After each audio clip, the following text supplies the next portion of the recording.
ओम नमः शिवाय। हर हर महादेव। आप सभी की धन की सारी समस्या समाप्त हो और आपकी सारी मनोकामनाएं परिपूर्ण हो, यही मैं हमेशा प्रार्थना करता हूं। देखिए, कल यानी कि 22 दिसंबर को शुक्रवार के दिन दशमी तिथि है, जो कि सुबह 8:16 तक रहेगी। उसके बाद एकादशी तिथि शुरू हो जाएगी। कुछ लोग इस एकादशी को मोक्षदा एकादशी के नाम से जानते हैं और कुछ लोग बैकुंठ एकादशी के नाम से जानते हैं, है ना। तो मोक्षदा एकादशी का समापन 30 नवंबर को सुबह 7:11 पर हो जाएगा।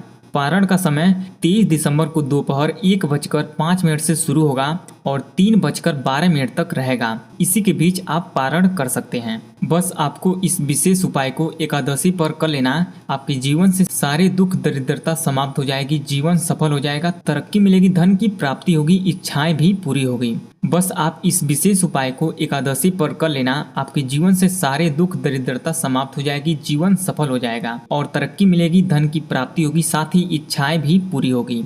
पूज्य गुरु जी कहते हैं, यदि जीवन में बहुत कठिनाइयां हैं या मेहनत बहुत करते हैं लेकिन सफलता नहीं मिल रही है, दुर्भाग्य को दूर करना चाहते हैं, तो आज का दिन बहुत ही शुभ है। इस विशेष उपाय को जरूर कर लेना। गुरु जी ये भी कहते हैं, यदि आपकी कोई इच्छा है, कोई मनोकामना है, कोई दिल की बात है, कोई हृदय की बात है, तो इस विशेष तिथि पर इस विशेष उपाय को कर लेना। आपकी अधूरी मनोकामनाएं परिपूर्ण हो जाएगी। धन संपदा की बहुत समस्या है, पैसा पास में टिक ही नहीं रहा है, तो आपको इस दिन इस विशेष उपाय को जरूर कर लेना चाहिए। माता लक्ष्मी जी का आशीर्वाद मिलेगा, धन की समस्या को दूर करेंगे और कर्ज चूकेगा। बस हल्दी से तुलसी के पत्ते पर 7 बिंदी को लगा देना। श्री हरि नारायण भगवान विष्णु जी का आशीर्वाद मिलेगा, सारी समस्या समाप्त हो जाएगी। साथ ही मेरे देव अधिदेव आपकी खाली झोली को भी भर देंगे। पूज्य गुरु जी के कथा से ही सुन के समझ के बड़े ही विस्तार से बताने की और समझाने की पूरी प्रयास करूंगा। अगर आप भगवान भोलेनाथ जी के और भगवान विष्णु जी के और माता लक्ष्मी जी की एक साथ कृपा पाना चाहते हैं,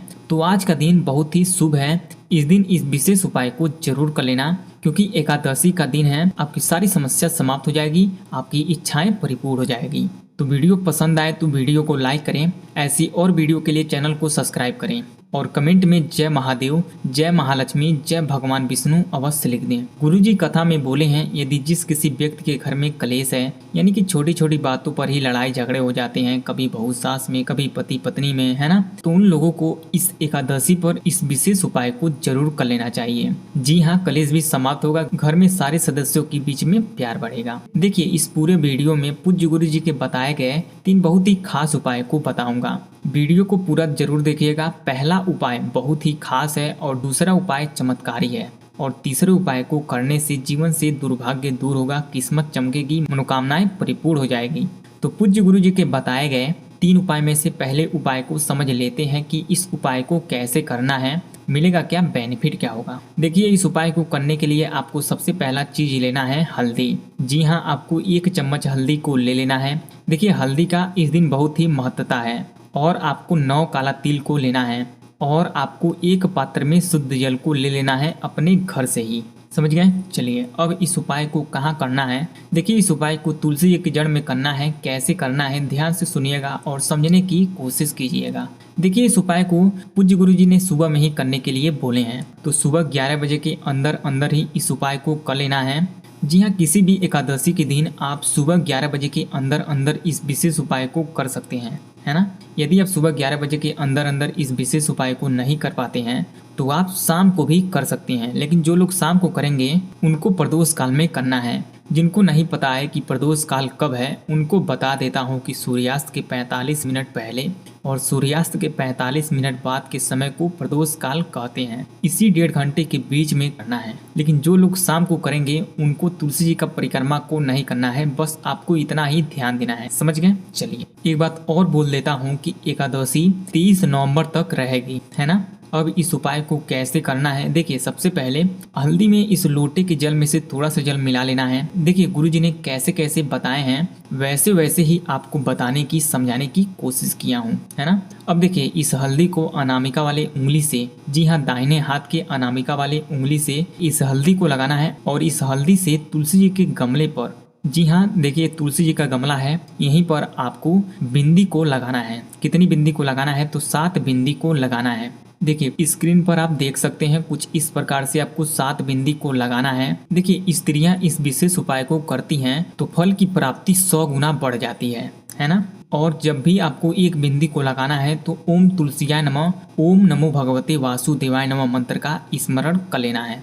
ऐसे ही आपको 7 बिंदी को लगाना है और 7 बार ओम तुलसियाय नमः और ओम नमो भगवते वासुदेवाय नमः मंत्र का स्मरण कर लेना है और अपना नाम और गोत्र बोल देना है और अपनी कामना कर लेना है कि मेरी गरीबी अमीरी में बदले, धन की समस्या जड़ से समाप्त हो, है ना। ऐसा आपको बोल देना है, प्रार्थना कर लेना है। उसके बाद इस 9 काला तिल में से 3 काला तिल को तुलसी जी की जड़ में ओम तुलसियाय नमः और ओम नमो भगवते वासुदेवाय नमः मंत्र का स्मरण करते हुए और अपना नाम और गोत्र बोलकर और धन की समस्या समाप्त हो, छुटकारा मिले, है ना, ऐसी प्रार्थना करके इस काला तिल को तुलसी जी की जड़ में रख देना है। उसके बाद 6 काला तिल में से 3 काला तिल को अपने हाथ में लेना है। उसके बाद मन में अपना नाम और गोत्र बोल देना है और अपनी समस्या की समाप्ति के लिए भी बोल देना है। ऐसा आपको मन में बोल देना है। उसके बाद कुंडकेश्वर महादेव का नाम लेना है और ओम तुलसियाय नमः मंत्र को बोलना है और तुलसी जी के ऊपर इस काला तिल को फेंक देना है, छिड़काव कर देना है ना।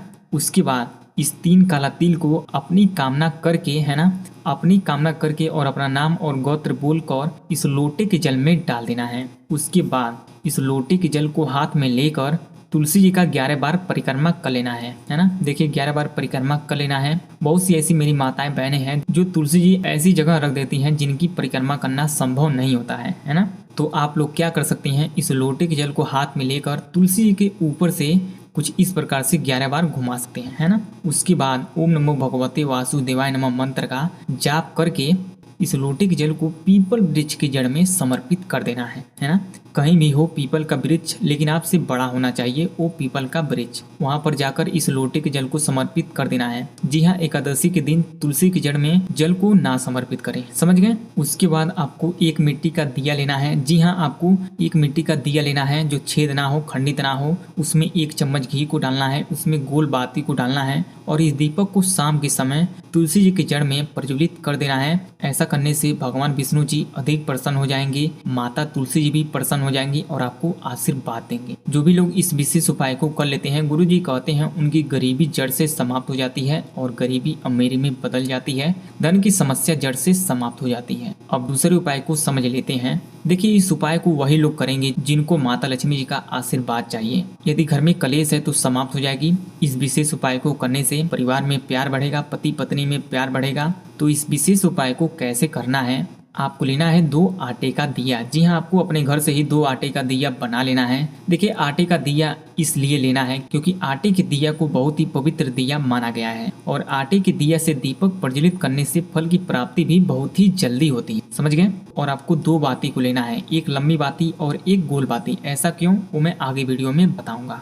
और आपको लेना है घी। जी हाँ, आपको शुद्ध घी को ले लेना है और आपको लेना है हल्दी। जी हाँ, 1 चुटकी हल्दी को भी ले लेना है। इतना सामग्री को इकट्ठा कर लेना है। देखिए पूज्य गुरु जी कहते हैं इस उपाय को शाम के समय ही करना है, यानी कि सूर्यास्त के 45 मिनट पहले से लेकर रात्रि कभी भी इस उपाय को कर सकती हैं, है ना। बहुत ही दुर्लभ होगा। उसके बाद आपको इस दिया को जलाना है अपने घर में। घर में कहाँ पर जलाना है, तो अपने घर के मंदिर में जलाना है, भगवान विष्णु जी और माता लक्ष्मी जी की तस्वीर के सामने या मूर्ति के सामने। तो कैसे जलाना है, देखिए घर का साफ सफाई कर देना है और आज के दिन घर का मुख्य द्वार पर जल का छिड़काव करके उस जगह को पवित्र कर देना है।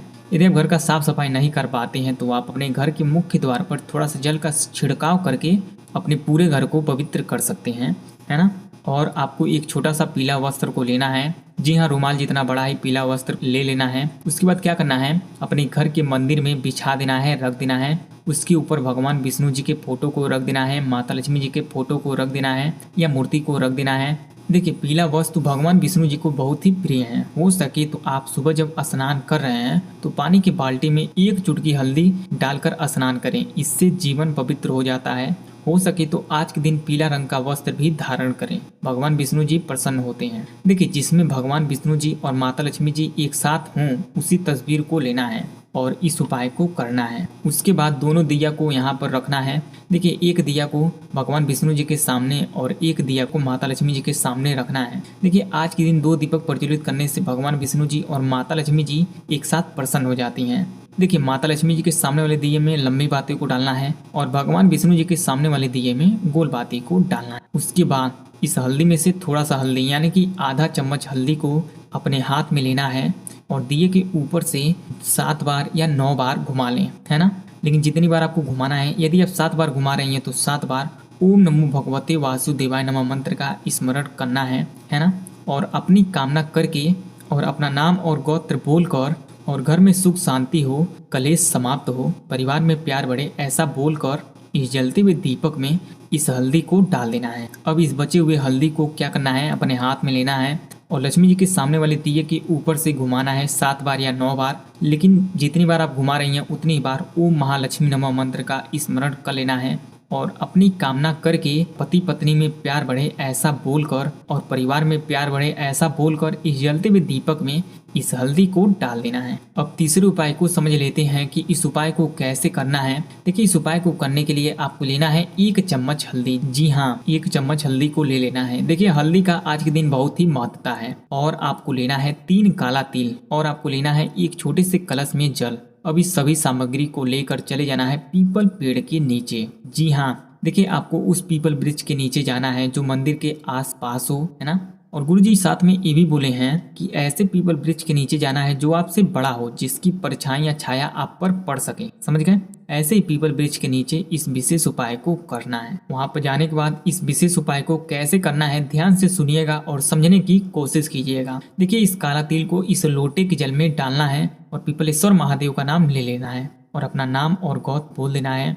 अब इस हल्दी को पूर्व दिशा की ओर अपना मुख को करके पीपल वृक्ष की जड़ में समर्पित कर देना है, रख देना है। उसके बाद इस लोटे के जल को अपने हाथ में लेकर पीपल वृक्ष का 11 बार परिक्रमा कर लेना है। उसके बाद इस लोटे के जल को पूर्व दिशा की ओर अपना मुख को करके इसे समर्पित करना है और ओम नमः शिवाय और ओम नमो भगवते वासुदेवाय नमः और पीपलेश्वर महादेव का नाम बोल देना है। उसके बाद थोड़ा सा जल इस लोटे के जल में बचा लेना है। उसके बाद अपने हाथ को पीपल वृक्ष पर रख कर इस प्रकार से अपने मन की कामना को बोल देना है। जो भी आपकी मनोकामनाएं हैं जो काफी दिनों से परिपूर्ण नहीं हो रही है उसे बोल देना है और तरक्की के नए नए रास्ते खुले ऐसा प्रार्थना कर लेना है ना। और अपना नाम और गोत्र बोलकर और अपने पितरों को भी याद कर सकते हैं। उसके बाद इस लोटे के जल को जो थोड़ा सा जल बचाए हैं उसे लेकर चले जाना है घर पर। घर पर जाने के बाद इस लोटे के जल को अपने पूरे घर में छिड़क देना है और पवित्र कर देना है। और छिड़कते समय अपने पूर्वजों का नाम ले लेना है, अपने पितरों को याद कर लेना है। ऐसा करने से आपकी सारी समस्या समाप्त हो जाएगी, आपके पितृ प्रसन्न हो जाएंगे, अधूरी मनोकामनाएं जल्दी ही पूरी होगी, तरक्की मिलेगी, है ना। बस आपको इतना ही करना है। इस उपाय से जुड़ी कोई सवाल हो तो कमेंट करके जरूर बताएं। वीडियो पसंद आए तो लाइक करें, चैनल को सब्सक्राइब करें। ओम नमः शिवाय, हर हर महादेव। बस आपको इतना ही करना है। इस उपाय से जुड़ी कोई सवाल हो तो कमेंट करके जरूर बताएं। वीडियो पसंद आए तो लाइक करें, चैनल को सब्सक्राइब करें। ओम नमः शिवाय, हर हर महादेव।